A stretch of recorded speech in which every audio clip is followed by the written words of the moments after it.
How many creation houses do you have so far? Right now we have 5 content homes and 4 Airbnbs. Oh, okay. Yeah. Dang. Okay. And what I guess for the audience basically, can you kind of explain what they do in like content creator houses? Yeah, so my content home is different than the typical content home. Like majority of the content homes you'll probably see on TikTok or whatever, it's kind of like the real world where there's like a bunch of creators just kind of bunking beds and stuff, and they just use it to film videos for social media. But the way that I operate is in the mind of a actual business and not just a content creator. So people book each room for our content homes, right? So they're booking by the hour. We also do classes, we do meetups, we have open mics, we do all these type of events. People even use our kitchen to film content for their YouTube channels. So it's like all these different things that are happening under our homes, and we own majority of the real estate that we use for the business. Okay, Yeah. so it goes by rooms. Yes, instead or of you can like- book the entire house. So it's either or. Really? Yeah. Okay, that's actually really interesting. Yeah. So like if I'm like a chef, I can go in there and be like, okay, let me book the kitchen for about 2 hours so I can shoot this chef show and then do my little thing and be out, you know? Yeah, you could do that. And we also have in-house videographers and photographers. So if, let's say you wow. don't have a camera, you don't have lights, gimbals, whatever, we got everything for you. And then we have people in the home that could assist you with everything that you do. Okay, so Yeah. you have all that on deck. And do you have the equipment for rent and the people or? Yep. Okay, that's cool. So I'm pretty sure you have like a package deal and stuff that comes along with that. Yes. Oh. What sort of went into the thought process of wanting to create it in this sort of model? You had brought up like how, you know, the typical content houses, you put a bunch of creators and they live there and it's Yeah. kind of like a reality show. Right. What sort of went into your inspiration or influence to make it the way that you have the model set up right now? Yeah, like coming from the mindset of an entrepreneur in a business, I'm always providing something that I know people need and not something I want, right? And so as a content creator, I saw a need for people that needed tools, equipment, and space. When I was starting off as a content creator, I only had a room. It was so small, I didn't even have enough room to do the electric slide. It was that small. It was hella Right. small. Couldn't even move in there. You Couldn't was just even do sitting my down. thing. You know how we dancers, like we need our space. And so that was pretty tough. So I'm like, okay, I got the money now. What is it that creators need right now? And that's community, space, and equipment. And that's how I started off with the business. And plus I was knowledgeable as to like how creators can actually make money. And I'm not talking about like that little chunk change. I'm talking about actually create something that is, you know, long enough for you to kind of like, retire off of it. Yeah. So all that I kind of just meshed together. And then that's when we kind of came up with Creator Life. Okay, Yeah. so you're trying to get creators in a better position basically to be able to like live financially off of Yes. being a creator. Yep. Dang, okay. And do you also let people actually like, besides rent rooms, you have also the availability for people to actually like live in the homes? Do you have that? We do not. We do get creators that probably need to be in like LA or Vegas for like a month. But as far as living, no. Okay. Yeah. And what made you decide that Vegas and California were the places to be as far as like content creation and putting these homes out there?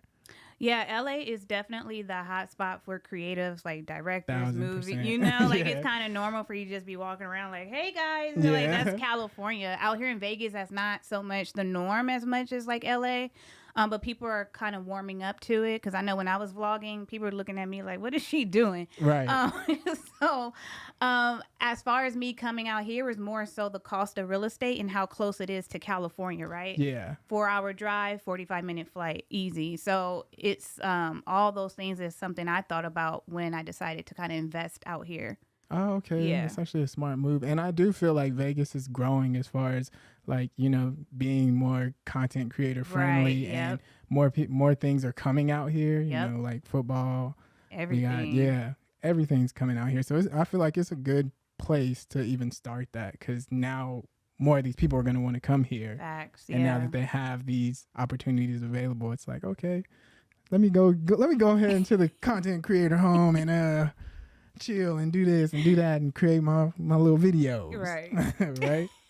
And so do you just provide like the logistics as far as like space and the things you like? Do you also have like potential like management or like creative directors who can sort of assist with the creative side of things instead of just the on-hand production side of things? Yeah, we do. We have people inside of our homes that kind of check and make sure everything is going good for the creators. But once again, we do have those classes at our place.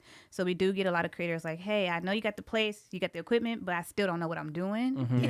Yeah. And so it's like, we got you. So most creators that do use our space, yes, they want to make fun content, but a lot of people want to replace their 9 to 5. Yeah. You know, like when this is something you really enjoy and it's fun, who wouldn't want to make that their full-time job? So it's like we're teaching all of that to a lot of creators. Okay. Yeah.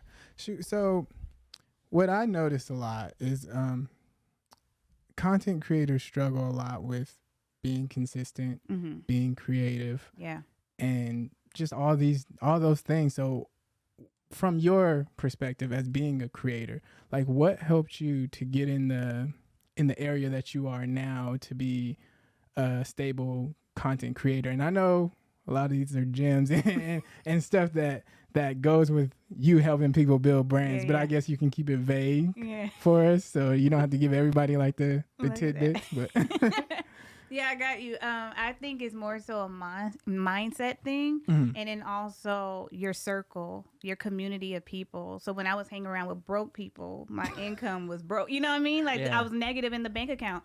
When you're around people that got money, the conversation shifts, and now your mindset shifts. So when I was around creators that were making like 10 grand a day, I'm like, 10 grand a day, I barely make that in a year. How you do it? These are the conversations we are having with people that got money. You can't have that with somebody else that's broke.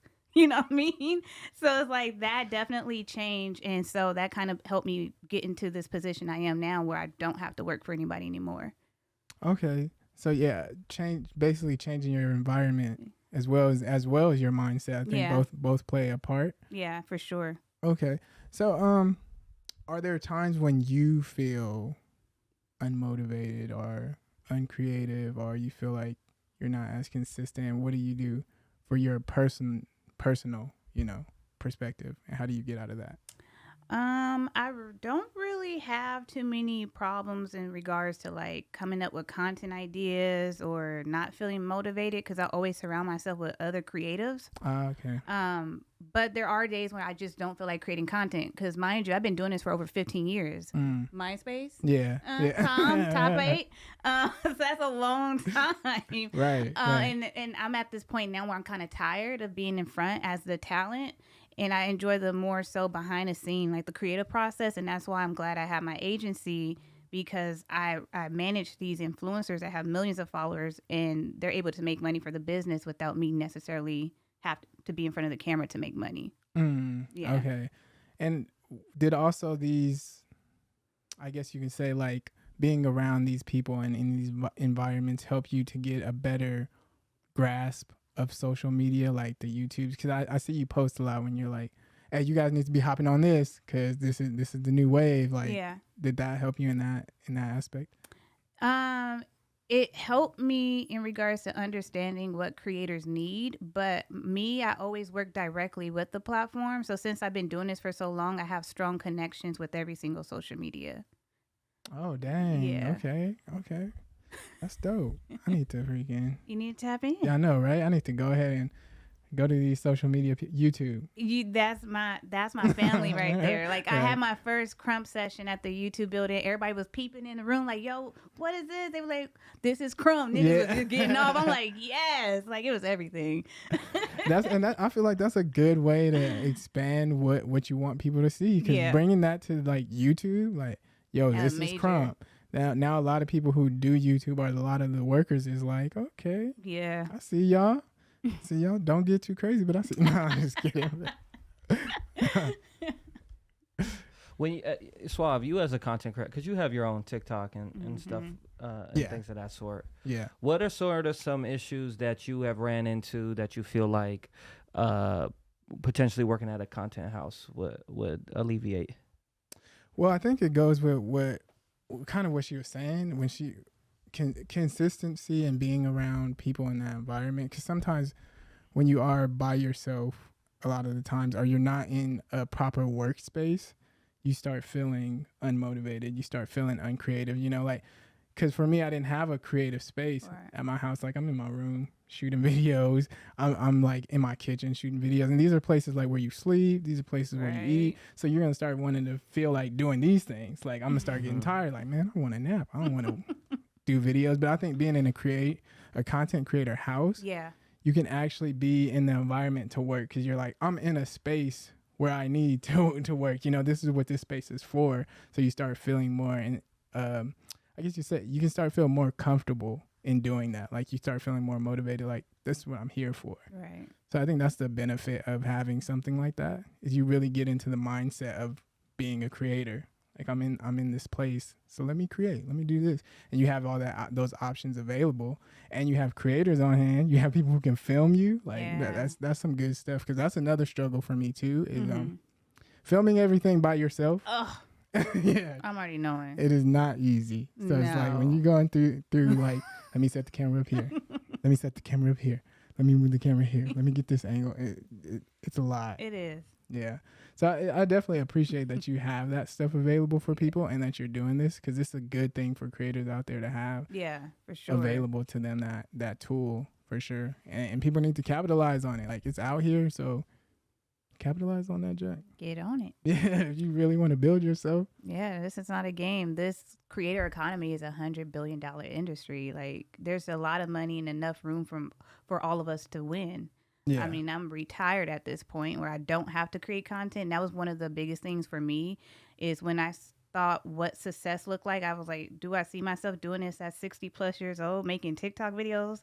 I'm like, I want it to be an option, not a requirement for my livelihood. You know, like, you don't want to be 60 and be like, dang, I really want to go to Jamaica, but I do got to film this TikTok video before I can go anywhere, because, you know, no money in my account. Yeah, I need to put out content. Yeah, so you got to think smart, even when we think about financial literacy with all this. Because typically what we find is that when creators are making money, they spend it on materialistic things, Lamborghinis and houses. I'm just like, what are we doing? Yeah, yeah. And it doesn't last. So people aren't being really smart in the aspect of how they're getting the money that they receive. Yeah. So it's like, and I guess that's one of the things, is you kind of help people to bring the financial income in. Yeah. But it's on them on how they spend it. So it's like, if you're not spending it wise, then that's on you. You can fall apart from that. So you kind of got to be smart along the lines of the options that you have. Like, don't spoil the gift that you're giving. You know what I mean? The opportunity that you're giving. And I feel like people do that a lot of the times. Yeah. You spoil them, those opportunities. But I want to talk a little bit about the real estate area that you're in, and like how you got into that, and what inspired you to get into that field as far as that goes. I think one of the biggest things for me was understanding, for one, what we experienced in the last couple of years because of the pandemic, and what was something that a lot of people were losing, their homes, right? So I took money that I made from, like, you know, social media, and I enrolled myself into real estate school. And that's when I started learning about real estate. But real estate school does not teach you how to invest. So that's a whole different situation, right? And so I started teaching myself how to invest in real estate. And once I realized, like, I was making enough where I could just buy a home out of pocket, Vegas was like the #1 place I went to. I'm like, what can I get out there? And then I saw you guys have homes that were like as big as California or bigger, but for way less money. Yeah. I felt like a billionaire out here. I'm just like, I'll take that house and the one behind it and give me the plot of land on the back. Like, it's crazy. But you're in LA, like, panhandling and say, please give me $1. It'd be like that. Yeah. Dang, that's pretty crazy. So that, to me, that's exactly what we were talking about just a second ago, spending your money wisely. So you took the opportunity that was given to you and was like, you know what, I'm going to invest in housing, because people out here losing their homes, losing their job. And it's like, when you have a home and you invested in it, it could become an asset, right? Where you can rent out rooms. You have a lot more things that you can do.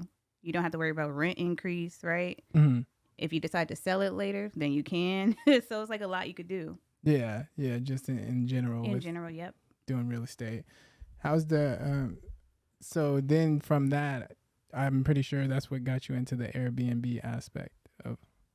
Yeah, I mean, I was kind of doing it a little bit before, but once I really started investing, I got into it super heavy. Because I think when we talk about Airbnb, the main way that people are making money is through renting out either the room or the house. But I'm making money 10 different ways inside of a home. Yeah. So I've created like this crazy model of how I'm able to generate income without relying on Airbnb.com. Yeah. So it's just like a lot that goes into it. Yeah, I actually recently heard, because we were working with a real estate agent when we were doing photography for her recently, and she was telling us that Airbnb can upcharge your homes just because like there's an event going on or something like that. And I was like, they be doing too much. Really? That's crazy. I can't believe that though. I was like, dang, they can really like just jack up your prices because everybody else's prices are going up. Because I mean, I guess it's an advantage for you guys, right? I mean, they just be doing, I think in general, like they be doing too much. And then from what I'm seeing is like the customer service is not really there. But I'm at a point now where I think we just got to be mindful. Like when we're putting our listings, whether it's social media or Airbnb, we're on somebody else's digital real estate. So it's like you need to take advantage of that and get people on your own platform. And that's why I don't use them anymore. Gotcha. Yeah. Gotcha. Okay. So now you kind of have your own Airbnb situation going on. Yeah. Like okay. I don't have to worry about somebody taking out fees and, it's like all these little things. Yeah. You don't have to. I mean, that's a good thing. I feel like, well, in general, you're an entrepreneur. So it's like, I'm not going to let nobody else run my stuff. I'm going to run it how I want to run it. I mean, they just the middleman at the end of the day, They not holding no inventory, nothing. Yeah, that's true. That's true.